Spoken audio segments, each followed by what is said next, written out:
5 year plan में भी बाबा साहब ने इकोनॉमिक के तौर पर, यानी हमारे अपने लोगों में जो विषमता है वो विषमता दूर करने के लिए वो हर क्षेत्र की थी, लेकिन इकोनॉमिक जो विषमता है, इनइक्वालिटी है, उसे दूर करने के लिए जो प्रयास किए हैं, उस पर आज तक हमारी सोशल ट्रांसफॉर्मेशन मूवमेंट्स या वी ऑल द पीपल्स हम बहुत कम पड़े हैं। बाबा साहब को एक अर्थशास्त्री के रूप में लोगों तक ले जाने में हम आप बहुत बहुत कम पड़े हैं।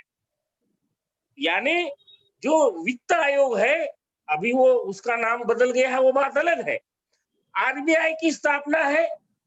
इन सारी बातों के ऊपर जब हम सामाजिक शास्त्री के ऊपर या सोशल ट्रांसफॉर्मेशन या इन बातों के साथ जोड़ते हैं, क्योंकि आज इस क्लास में ज्यादा से ज्यादा बुद्धिजीवी लोग हैं, इसीलिए मैं आप सभी से आग्रह करना चाहूंगा कि सोशल ट्रांसफॉर्मेशन मूवमेंट की जब हम बात करते हैं, क्योंकि ये उसके सिवा पॉसिबल नहीं है। जो इकोनॉमिकल इनइक्वालिटी है वो दूर करने के लिए जो प्रयास हुए हैं, उसके लिए बाबा साहब का वो जो अर्थशास्त्र के रूप में या उनके जो प्लान्स है, या आरबीआई के लिए आरबीआई ने फर्स्ट 5 ईयर प्लान के पहले 1951 में या 51 में जो कुछ रिकमेंडेशंस इस कोऑपरेशन के लिए सारे अडॉप्ट किए थे, वो बताना और लोगों को, हमारे अपने लोगों को, क्योंकि जब तक हम वो बातें नहीं बताएंगे तब तक अर्थशास्त्र के इसमें, यानी हमारे अपने लोगों को इस क्षेत्र में लाने से हम कमजोर रह जाएंगे, केवल सामाजिक इससे ये कर जाएंगे।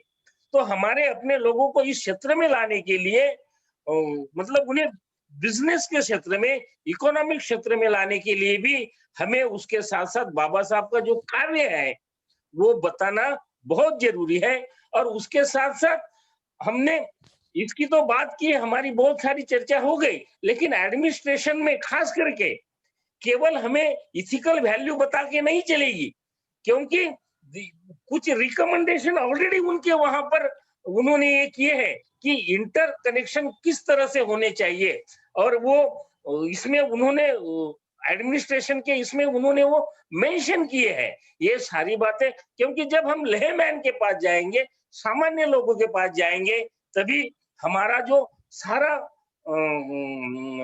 ऑर्डिनरी पर्सन्स है उनको समझाने के लिए, और एक खास करके इकोनॉमिक इनइक्वालिटी की जो बहुत बड़ी है उसकी दरी कम करने के लिए हमें एक सरल भाषा में बाबा साहब का अर्थशास्त्री होने का, दुनिया का सबसे बड़े अर्थशास्त्री के रूप में उन्होंने जो प्रोजेक्ट किया है, उन्होंने जो काम किया है, उसको भी हमें इलेबोरेट, क्योंकि अभी कोऑपरेशन का सब्जेक्ट है, इसीलिए ये बातें सामने आना बहुत जरूरी है।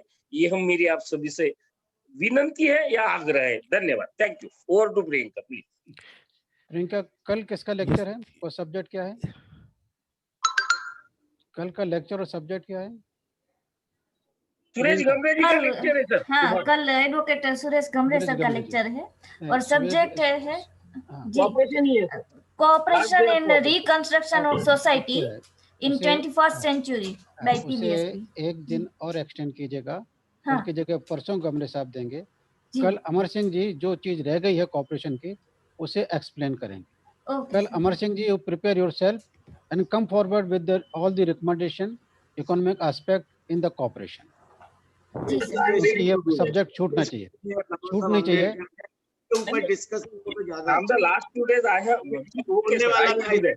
Ability to cooperate to be inculcated, अपने अंदर और दूसरे के अंदर सहकार की योग्यता, सहकार की क्षमता इनकलकेट करना, क्योंकि इसी का तो मर्डर किया गया हमारे अंदर।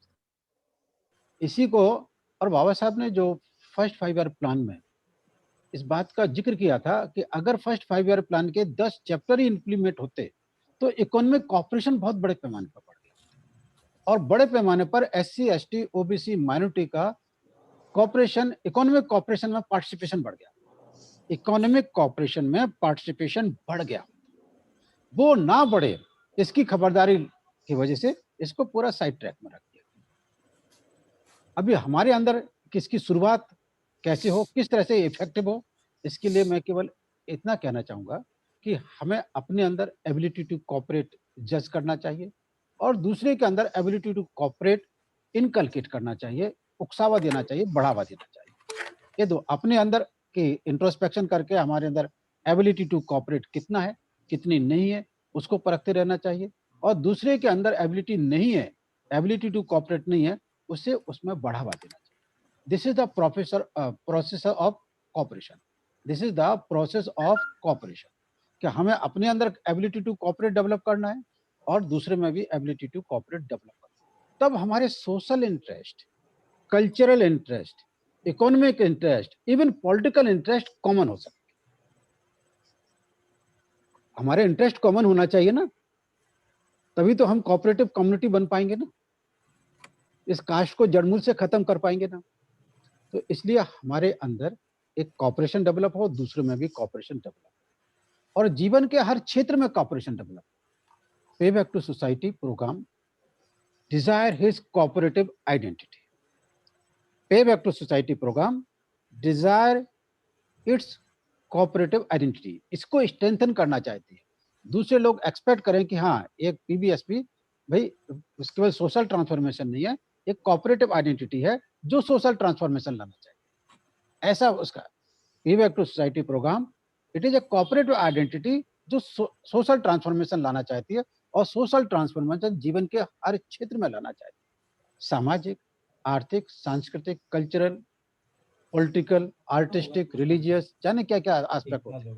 हाँ, तभी हमारे अंदर से पाखंड, पुरानी रीति, जड़ी सली परंपराएं, रीति रिवाज ये बदलेंगे। एक दूसरे के अंदर एक कम्युनिटी में अगर ज्यादा अच्छी तब्दीली होगी तो दूसरी कम्युनिटी एग्जांपल दे सकती है, अरे उनके अंदर देखो कितनी अच्छी तब्दीली हो रही है। तब हमारे अंदर हमारी सारी कम्युनिटियों में कॉमन कल्चर निर्माण होगा, कॉमन कल्चर निर्माण, और वो एक कॉपरेशन की देन हो। कॉपरेशन, इसीलिए तो हमने बोला cooperation is another name of Ambedkarism. हमारे जीवन में अम्बेडकरिज्म झलकता नजर आना चाहिए और वो केवल एक phrase, a word, ability to cooperate inculcate करना in ourselves, in others. Ability to cooperate हमें अपने अंदर इनकलकेट करना है और दूसरे साथियों के अंदर भी कमतरता रहेगी तो वो भी इनकलकेट करना है कि उसके अंदर भी कोऑपरेट की भावना हो। कैसे हो? कम्युनिकेशन तो एसेंशियल है, कॉमन इंटरेस्ट है, कॉमन पार्टिसिपेशन है और कॉमन शेयरिंग है। कॉमन इंटरेस्ट है, कॉमन पार्टिसिपेशन है और कॉमन शेयरिंग है। ये चीजें आप देखिए, आप बातचीत करते समय, सहकार करते समय ये चीजें आप स्टैंड कर पाते कि नहीं कर पाते, आपका कॉपरेशन चल निकलेगा। Pay back to society become a cooperation identity of cooperation. इसलिए जब ये कॉपरेशन अपने आपस में डेवलप करेंगे, करने की कोशिश भर करेंगे, sustainability of all programme will be strength. Sustainability जो अभी कॉपरेशन में महेंद्र थोरात जी ने बोला, इकोनॉमिक क्षेत्र में हो, सोशल क्षेत्र में हो, कल्चरल क्षेत्र में हो, आर्ट हो, क्राफ्ट हो, जीवन के हर एक एस्पेक्ट में, विश्वासों में एक रेशनल थिंकिंग की सस्टेनेबिलिटी डेवलप होगी। रेशनल थिंकिंग की सस्टेनेबिलिटी डेवलप होगी जो एग्जीक्यूशन में, परफॉर्मेंस में, अप्रोच में रिफ्लेक्ट करेगी। ये छोटा प्रिंसिपल नहीं है, बहुत डायग्नोज, क्योंकि कॉपरेशन के ऊपर हम एक चीज को लेंगे तो एक ही चीज पर 5-5, 10-10 दिन निकले। एक फर्स्ट 5 ईयर प्लान छोटा सा प्लान तो है नहीं, बाबा साहब के समय पर पहला संविधान सभा के बाद बना हुआ, तो विद्वान लोगों ने इसमें काफी दिमाग लगाया और कैबिनेट ने इसे अप्रूवल दिया।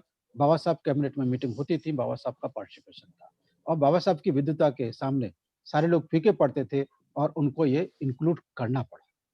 जो सिद्धांत कॉपरेशन के इंक्लूड हो गए वो बाबा साहब के प्रभाव के वजह से हुए हैं।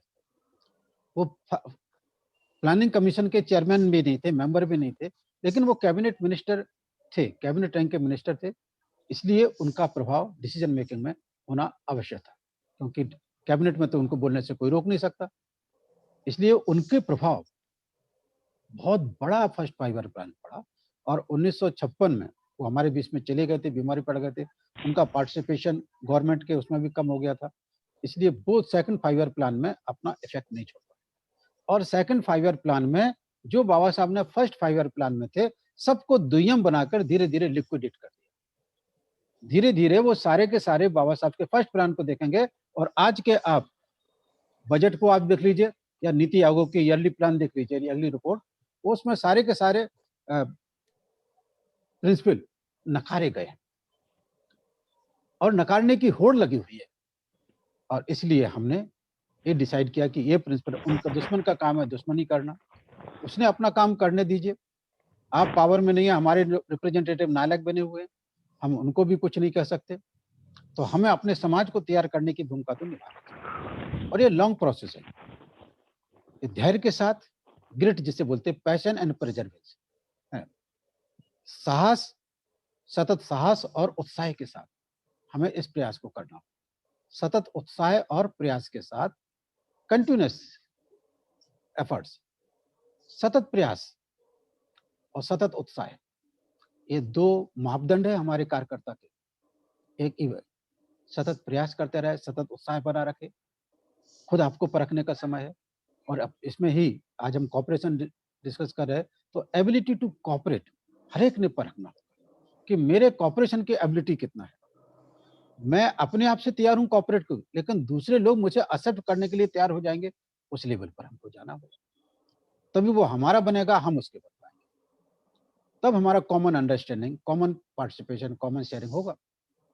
और जब इस कॉमन कम्युनिटी पर जाएंगे तो लोगों की आंखें खुलने लगेंगी कि भाई इसमें मेरा भी हित है, मेरे समाज का भी हित है। जो जो भी इसमें भागीदारी होगी, तमाम जातियों के, उपजातियों के लोग भागीदार होंगे, वो उसमें अपना भी हित देखेंगे और अपने पूरे समाज का हित भी देखेंगे। ये एक रिजल्ट पे बैक टू सोसाइटी प्रोग्राम की तरफ से झलकना चाहिए। So we want cooperative identity of pay back to society program. आप लोग इस अभ्यास तो करेंगे, क्योंकि बिना अभ्यास के कोई रास्ता नहीं है, क्योंकि दुश्मन ने समस्या को काफी जटिल बना दिया। इसलिए हमें बिल्कुल नए ढंग से, रिसर्च माइंड से आप लोगों के बीच में आना पड़ा।